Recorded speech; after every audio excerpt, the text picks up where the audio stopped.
where in Philippians Mm-hmm. 3, watch Mm-hmm. out for those dogs. And Mm-hmm. who are these dogs Paul referring Okay. to? And is it Okay. not derogatory term to use?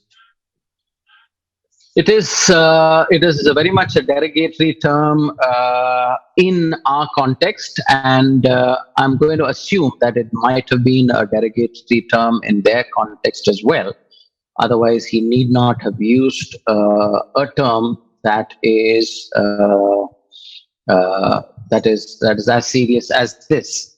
Now, what this term, however, brings out is, in contrast, Paul's repulsion to a group of people that he refers to as dogs, right?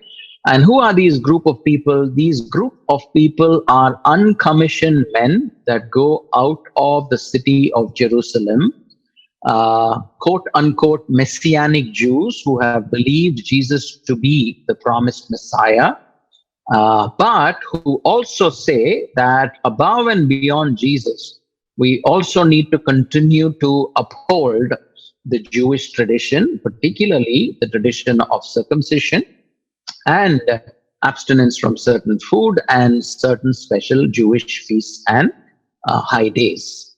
Now, Paul is an apostle to the Gentiles, and Paul is, by his own profession here, saying that I am the greatest that there is. If anybody were to fight in a legalistic context, I can prove to you that I was way beyond in legalism than anybody, my age at my particular point in time.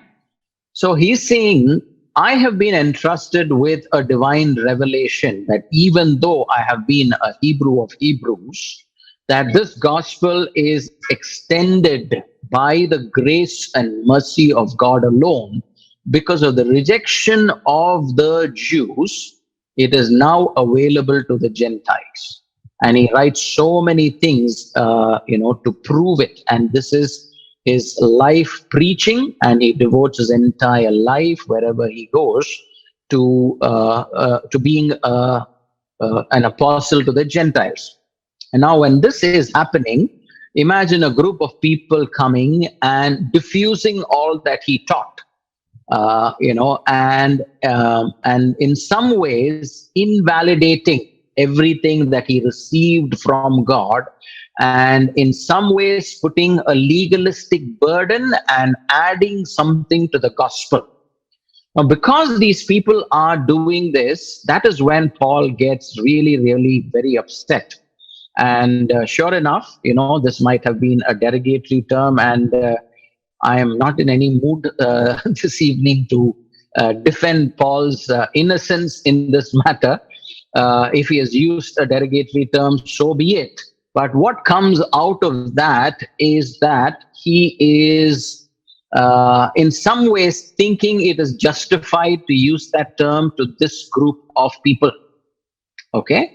This group of people who are false preachers. And there are a few other adjectives he uses to describe them. Is it in chapter 3, verse 3, brother? Yes. So he says, watch out for those dogs. Okay, those evildoers. I would think the word evildoers is even more derogatory than the word dogs. And those mutilators of the flesh. Now, they are recommending circumcision as if it is a spiritual ritual, which it was. Okay, but here he is using this term, mutilators of the flesh. So what Paul basically is trying to defend here is the purity of the gospel. What Paul is trying to defend here is that faith is by the work and the person of Jesus alone. Through salvation is by faith alone and grace alone, and there is nothing else that needed to be added to it. Now, I don't know if the question is Paul justified in using this word dog? That is a different question, and maybe that's for some other time. But I'm giving you the context. The people against whom he's using this are the Judaizers. The Judaizers are a cult. They are false teachers. They are selling another gospel. And Paul, as a defender of the faith, is very upset. He calls them evildoers, mutilators of the flesh, and of course, dogs, right? So we leave it at that. Thank you. Thank you, brother.